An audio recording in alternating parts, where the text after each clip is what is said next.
a sutra book in the little back. light reading. Yeah. Right now I'm looking at your hardened stare in the rearview mirror. Focus.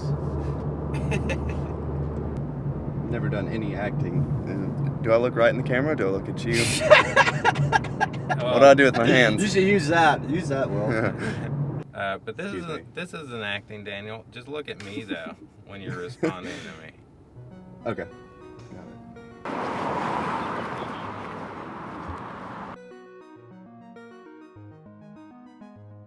So, when and how did you guys meet?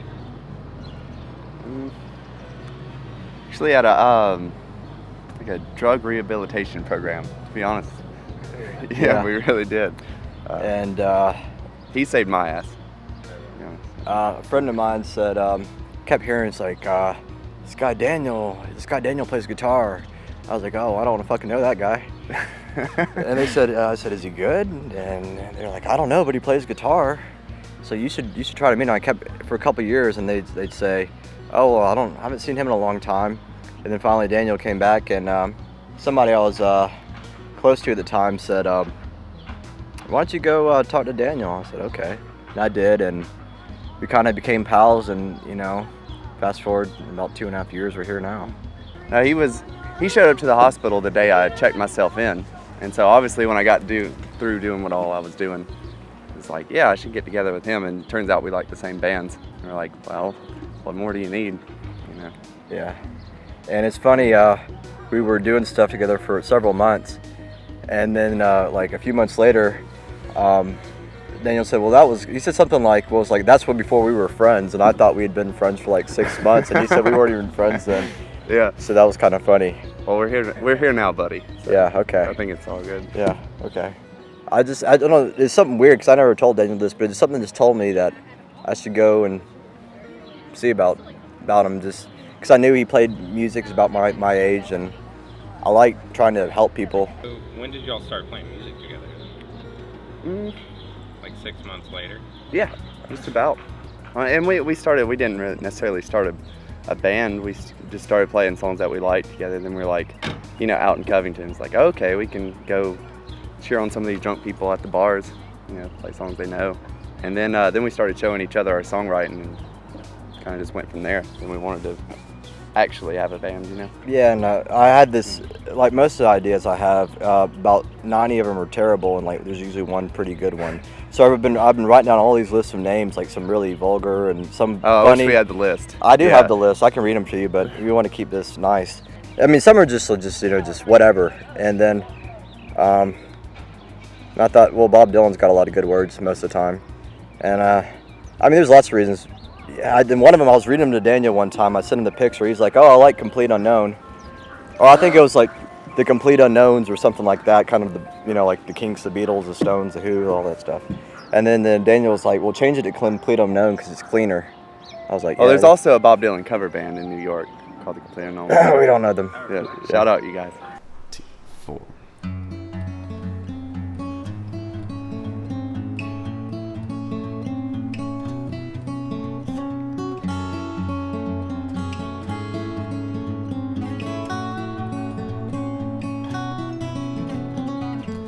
I've been staring out that window again, counting all the cards, brushing through the thorns.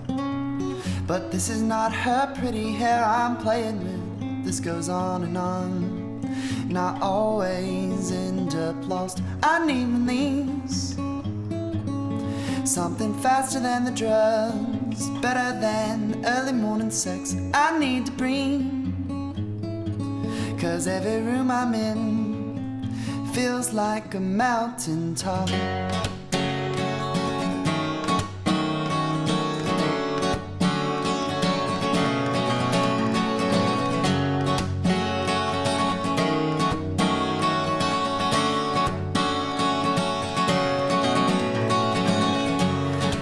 I'll be the cheapest of the sinners.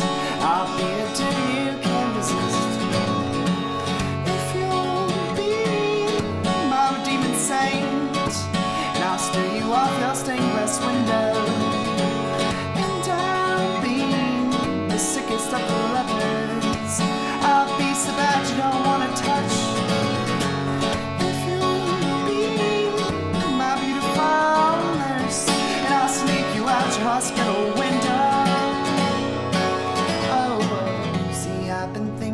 about drinking again, slowing down the brain. That might be worth the shame of having a life that just repeats itself. It might be worth the pain if I figure out the goddamn game. I have all night to think I'm right, to waste away in an awful state. I have all night to hit my mind to a better state before the break of day. And I'll be the cheapest of the sinners. I'll be a dude you can't resist. If you'll be my redeeming saint, and I'll steer you off your stained glass window. And I'll be the sickest of the lepers. I'll be so bad you don't wanna touch.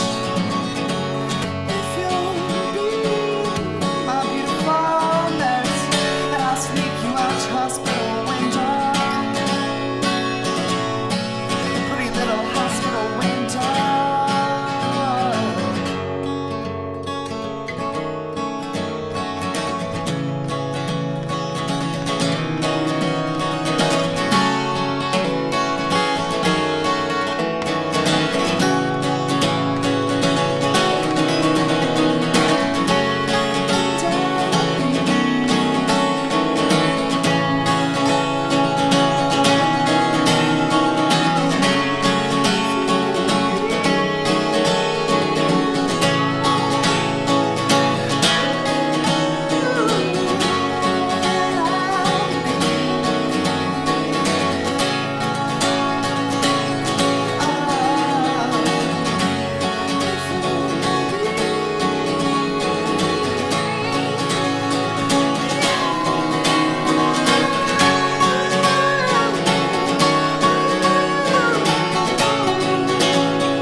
Yo!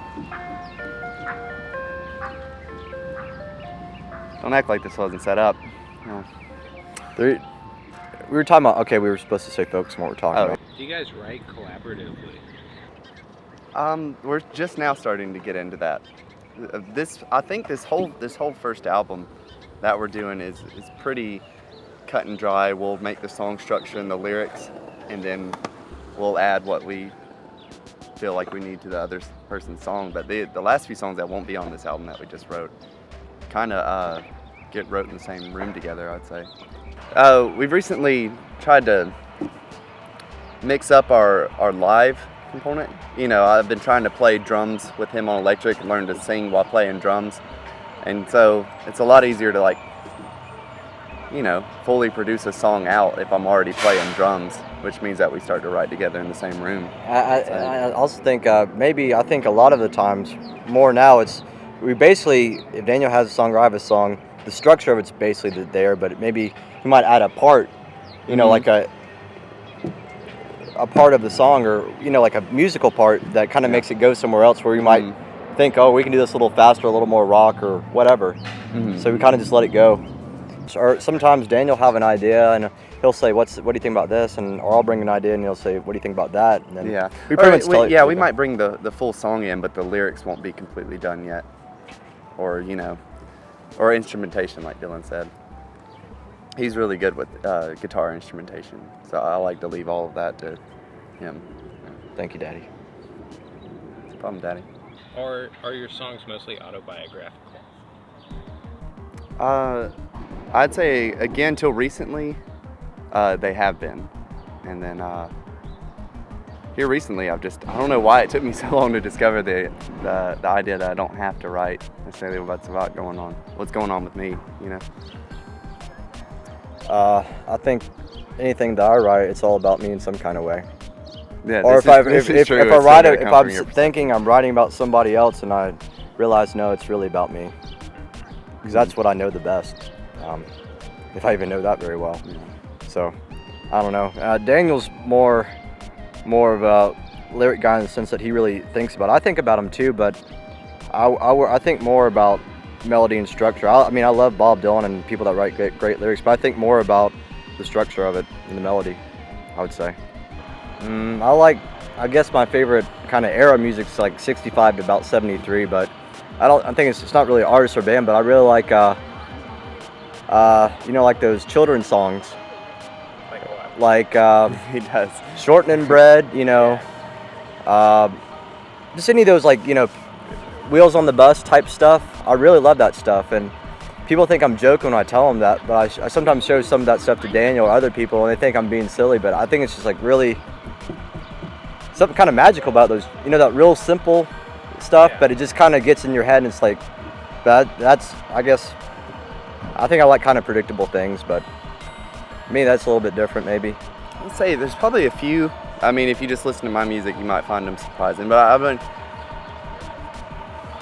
a lot of synth-related music, even like hip-hop, like modern stuff, like that doesn't necessarily come out in my music, but I listen to it a lot, so I can only think that it's probably influencing me. And one not so surprising one is just all the musicians I play around. Like I've been playing with Waylon for maybe 6 months, and he's coming out in my guitar all the time, that hard stroke, I like that term. but yeah, that might not be surprising, but it was surprising to me. I always thought we'd kind of keep our own thing. Where do you guys hope Complete Unknown is in like a year or 2 years? Like, what's your dream scenario? I would just still like to be writing music and just playing a lot of shows in Atlanta, to be honest. Well, the Just dream scenario, I mean, yeah, I mean, dream. well, I guess the dream scenario is, as of right now, that this please, that it goes over well, and if we can quit any kind of daytime real jobs we have to just do this, make enough money to do this full time. Yeah. This is because me and Daniel, I can't really put it any better than that. Yeah, just that's yeah. really what we want. I mean, that because Daniel's a real hard worker, and I think I'm a pretty hard worker, and we just want to go. Like just let it go. We just want to go. We just want to do it. So I think that's it. Yeah.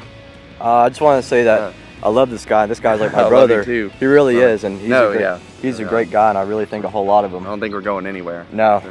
I mean, So we'll look at this 10 years behind the music, 10 years later when he sues me, right? 2, 3, 4.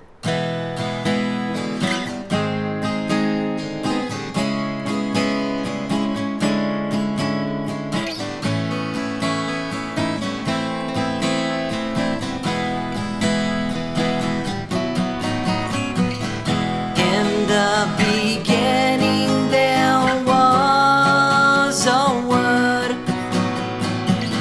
to express the meaning, what is known and understood. Somewhere along the way, the heart of truth was lost. Direction must be regained at any cost. And every other now and then claims to have the way. Don't be fooled to believe in what they say. Hey,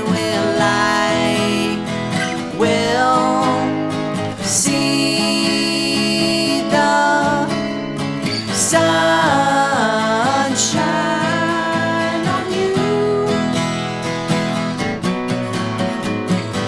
Out of the blue, the master said, why are you troubled by the events that have led